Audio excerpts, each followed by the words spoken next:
Hi, I'm Karen, one of the educators here at Montavilla Sewing Center, and we're going to talk about the maintenance on the Viking Emerald 116.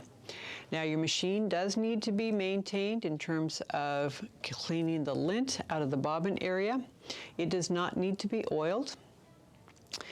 You may want to bring in your machine after about a year of use, or each year, just to bring it in here, have the repair staff clean it out, get all the lint out that you can't reach, and make sure everything's working right. They call it clean, oil, adjust.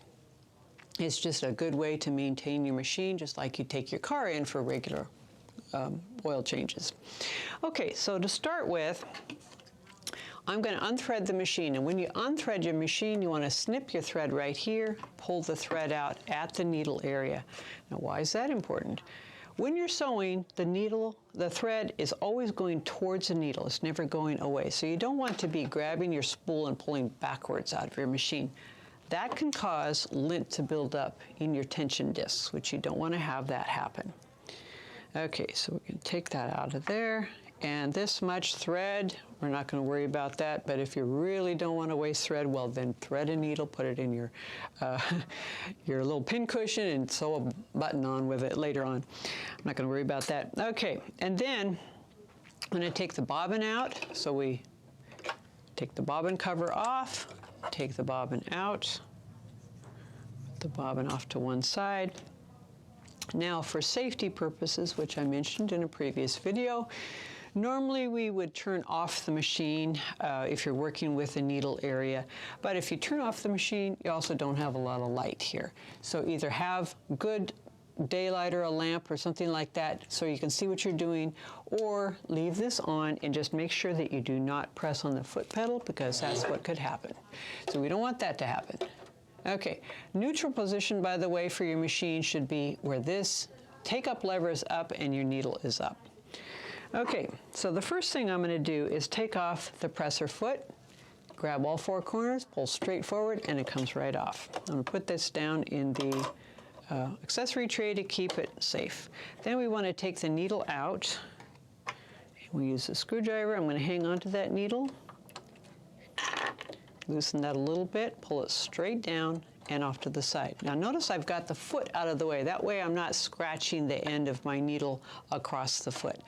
We don't want to lay this down on the table because it could fall on the floor and then end up in somebody's foot. We don't want that happening. So I'm going to put that down inside there.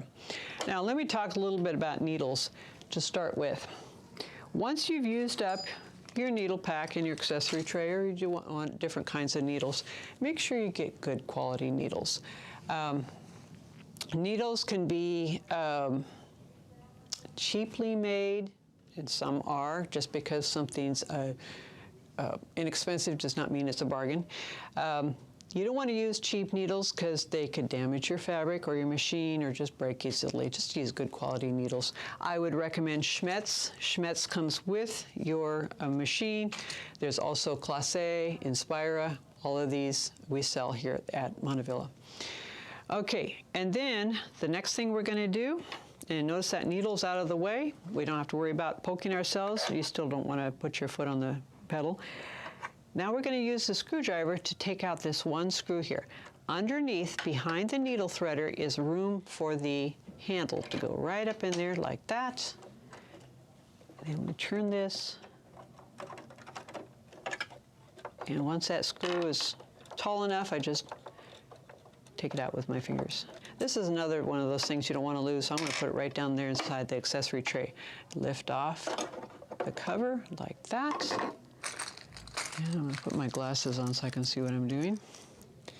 Now, we've got the feed dogs and the bobbin case. The bobbin case can be lifted out right like that. Now, this machine has not had a lot of sewing happening to it, but if it had, you could see that there'd be lint all around in here. And you also want to clean between the feed dogs right here. Especially important if you have sewn anything that looks like fuzzy, like flannel. That tends to build up in there. And if you forget to clean that, and it can only be cleaned once you have the needle plate off. If you forget to clean that, the feed dogs after a while will have a hard time grabbing a hold of your fabric to pull it along. Another thing I want to show you is I'm moving this around. You see this hook right here? That's what comes around, grabs the needle thread, pulls it around the bobbin, and that's how a stitch is formed. Now, to move it back into normal, neutral position, we want to make sure this is peeking up there. Okay, so we clean that, clean in the bobbin hook area. You also want to clean your bobbin case, all sides, top, bottom, inside, outside. Along this rim here, you want to make sure that's clean because that's going to sit right along this metal rim right here. So this stays stationary while this goes around. When you put this back in, you want to scoop it underneath the feed dogs, making sure that this little knob is next to that little stopper right there. So just put that right in there, make sure it sits right down in there. I like to rock it a little bit side to side just to make sure it's sitting right on the rim. So let me show you what not to do. You don't want this past the stopper like that. You also don't want to have this sitting up like this. It needs to be sitting flat on that rim. So check that way. Then we put this back on here like that. Just fit it right over the feed dogs. Find the little screw, which is easy to find because I put it in a place where I could find it easily. Put that right back on there like that. And screwdriver right here. And put that back on there. And it just needs to be screwdriver tight. You know, just snug. That's all it needs to be. Next, we're going to put the needle back in. Now, when you put your needle in, oh, one more thing I want to say about needles. Don't use the same needle for 10 years. Because after this has been stitching enough, especially with harder fabrics, it's eventually going to get dull at the tip just by stitching. So what I've heard is that after every 3 full bobbins of thread that you have used, or the equivalent of stitching that you've done on the same needle, it's time to change that needle. Now what I mean by changing the needle is you discard the needle. You don't just change it out and then, oh, okay, I haven't used that one for a while, it's sharp again. It doesn't work that way.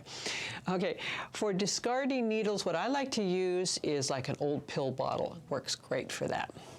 And then once that pill bottle is full of, you know, broken or bent needles or pins or stuff like that, I just throw that away, and that's a good, safe way to dispose of it. Another way to do it is take a piece of tape. You never want to just throw a needle away in the garbage because it can work its way out and end up in somebody's foot. You don't want that happening. Okay, so your needle has a flat side and then sort of a rounded area. The flat side, when you put your needle into the needle clamp, make sure that that flat side is facing away from you. Now, I have a handy little tool that I got here at Montavilla. This is a brush. You have a brush that comes with your machine, but this brush is an accessory that I really recommend and love because it has this needle inserter at the end. You put your needle right down inside there like that, making sure that the flat side is towards the end here. By the way, the needle inserter has a narrow end and a wide end. The wide end is where you put your needle. That accounts for the taper in the needle. Making sure that's facing away from you like this. Give it a good push to make sure it stays in there. Then I start out by poking my needle right down there where it sews, and then it goes straight up. So push that straight up like that. You can feel it against the stopper. I don't know if you can see it from your angle, but there's a little window down here. If you look there, you can actually see the top of that needle right up there, inside there. As long as you push it straight up, you can feel it's up against the stopper. The reason why I like this tool is if you just hold the needle with your fingers, it could slip down a little bit and not be in the right place. That's not a good idea because if your needle's hanging down, say 1 millimeter or 2, that could damage your machine as you're sewing. So make sure the needle's all the way up. Then we tighten the thumb screw here. I'd like to keep that upward pressure while I tighten the screw a little bit more with the screwdriver. Again, just screwdriver tight. You don't need to make it really, really tight. Just pull this straight down and your needle is reinstalled. Then we have our A foot. I'm going to put that back on because I want it to be all ready for regular sewing. And that's maintenance on our machine. So Thank you for coming today, and check out some of our other videos.